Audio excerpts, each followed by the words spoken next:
This is going to be an easy part because I think between lunch and us is just us, and Professor Amlan has done a very good piece of asking us to be brief. As it's not a panel discussion, let me talk a bit about, and one of the topics was on Gen AI, right? And we've had a number of us talking about Gen AI, and we said, look, Gen AI is the means. But the key thing, and whether it is the Splunk report that Bishwajit talked about, or whether it is Deloitte, KPMG, and the IBM Business Value Report, the insights are similar, give or take a few percentages. The IBM's Business Value Report talks about three things, right? One is that 64% of the business leaders who were interviewed, right, came back to say, yes, they are looking at Gen AI as the next driver for their business. 84% actually said that they have serious concerns on the cyber security or the security impact that it will have. However, another 64%, this is good, 64, 84, 64, said that they're looking at the force multiplier that will come in from the Gen AI part on the cyber security. Now let's look at two sides of a Gen AI, right? And how does Gen AI impact cybersecurity? And all of us talked about today saying, yes, AI is there, but the impact it will have on security, is it positive or negative, right? I will only say it has two sides to a coin. One is security for AI is critical. The second is then how do you secure or how do you use the AI in security, right? Two sides of it. We talked about it in the first half on talking about the entire data and data models, right? You're looking at what do you really do when you have the LLMs, you're talking about foundation models. And when you're talking about foundation models, you're looking at training data. Now, the first part is the training data that you build for your Gen AI foundation models needs to be secure. So how do you really look at securing at the foundation or the training data that you're building your foundation on? The second part that looks at it is how are you going to look at your models and those models are secure or not. And remember, the models can also drift, right? So how are you going to look at security on the model side? And the final one is how are you going to ensure that you're bringing the guardrails into the entire Gen AI side? And I think that's an important phase that we need to look at is one is look at the training data, and we talked about OpenAI. Look at the foundation models that are built and how secure are they, and then what is the governance we're deploying on the foundation model or the entire Gen AI. Now, IBM believes in the looking at it at saying how are we delivering trustworthy AI, and that is an important part. All of us talked about it from morning saying AI is great, but is it trustworthy? How are we going to secure it?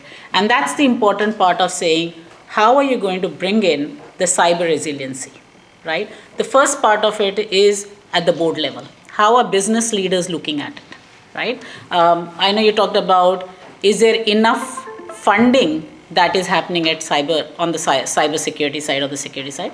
One of the reports gives that 49% of the leaders said that they're putting in additional funds on cybersecurity, which is a good part because they realize that if they don't do it, the Gen AI is going to get impacted.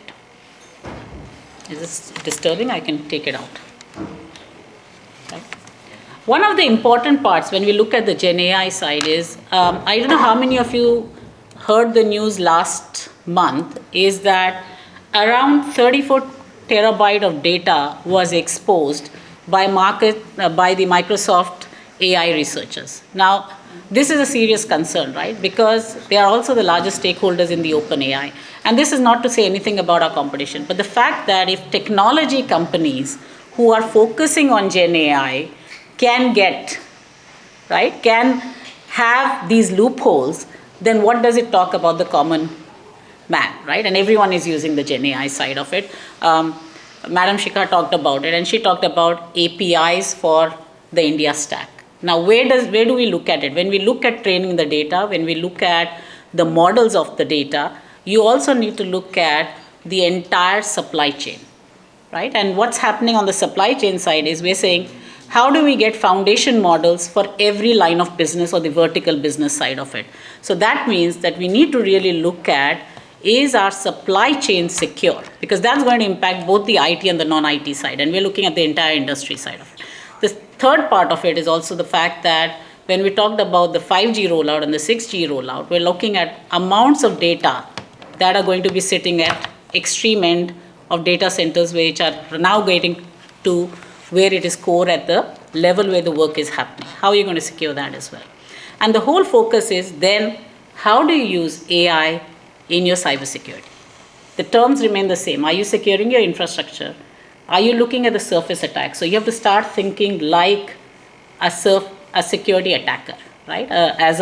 It's not about saying I will secure, but you have to have your brain saying, if I am a person who is going to hack, what is he going to hack in my environment, right? And that is where the piece comes in is of the training. One of the things that we talked from morning was, do we have enough resources? Do we have the right amount of learning? Do we have trained resources who look at cybersecurity? Well, in the last 6 months that we've done session, and I've done sessions for educational units, most of the students were not really clear on where to start their security path or the security training path or their jobs in security. The second part is the courseware that we have for security relevant anymore? Are we upgrading the relevance of the security course? And the third part is, are we using what is called as cyber ranges? And I would urge everyone who is from the academia is to look at cyber ranges, because you're looking at simulating environments, right? You're saying, okay, this is a cyber range. I have my team, and this could be any of your business houses, saying, let's replicate the environment that we have, and can we then have a team A and a team B, the red team and the blue team, and look at how do we really attack and protect? Because it's no longer about learning, it's about also doing, right? So when you have now your Gen AI being implemented, are you also looking at a cyber range where you're doing a simulation? It's like you're learning to fly, you do a simulation, right? Flying learning is, are you simulating in your universities, in your COEs, on saying how do we train our students? And I think that is a very important part of saying, how do we really spend our time and energies in ensuring that students are trained, and not only students, by the way.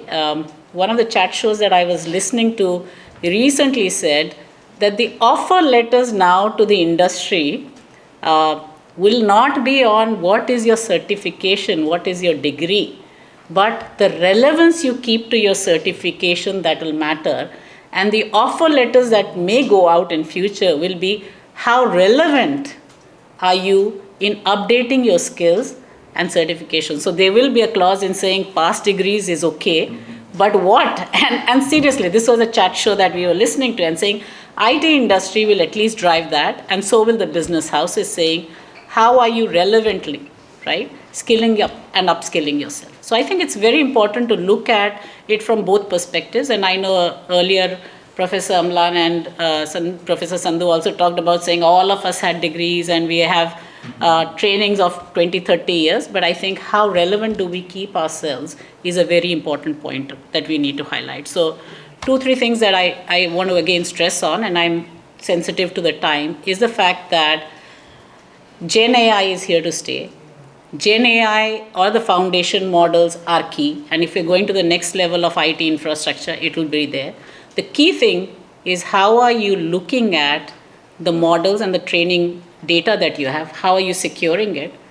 2 is, how are you ensuring that the model is always governed, right? And final is looking at, once again, at any point of time, securing it from drifting as well, because no model can remain as it is, right? Every model needs to be updated, and these are some of the discussions that I have had with our CIOs, and a number of them, saying, oh, I'm going to go to ChatGPT and build a model for my supply chain. It doesn't work that way, because the model that you're building from an open source is very different from what you will need for your organization. The second part of it, like I said, is training is important, but make it relevant training. And early in the morning before the session, I think all of us talked about courses that are there for students. I would say is make that relevant courses, because we need people who have hands-on training, people who have worked on deployments, people who understand the infrastructure, who understand the security, and understand that students coming in from colleges may not have that background. While they may be very, very smart, but they may not have that business sense of where and what is brown versus totally greenfield. And I think we have to understand that there is some bit of importance to the white gray hair that all of us have, is the fact that you need to understand not only what you have in your environment, but what you will have future going as well. And therefore, that is where we need to bring in our students into the workforce with enough capability, enough guidelines, and enough practical experience to get the entire security piece done, right? And I think that's the end of it. Do I have a few minutes more, or? Oh, no. Okay. Sorry. She wasn't so strict at the beginning, right? She gave everyone 10 minutes and 15 minutes, but lunch is closed, that's why. yeah, but I think it's all about being understanding that the human angle of it, and all of us talked about it, is technology will continuously reinvent itself, right? But the fact that a lot of the security also depends on humans, right? We talked about human error. Ultimately, at the core is the security, or the CIO or the CISO needs to look at cyber security as a product, and they need to look at educating every employee in the organization that this is what you need to get done, and the onus is on you. And as we said, it's not on the CISO, but it is on everyone, because the hackers, right, are not doing it for ransom anymore. Right? It's not, I've hacked into your system and this is a ransom I want. It is for business strategy. It is for looking at inputs that will have larger impact. We've seen cyber attacks happening at the government level as well, right? And I think it is important for us to look at the far-reaching effect of ensuring that we have the right security guardrails and Gen AI with foundation models that has guardrails and that is consistently re-evaluated. It is not about doing it once and forgetting it. It is like trust no one, right? Verify every time. Similarly, you need to keep verifying your models that you build through your Gen AI initiatives that you're doing. So ensure that everyone in the organization understands that. Ensure that it is at the code level that you bring in security. It is no longer about saying I will do security later.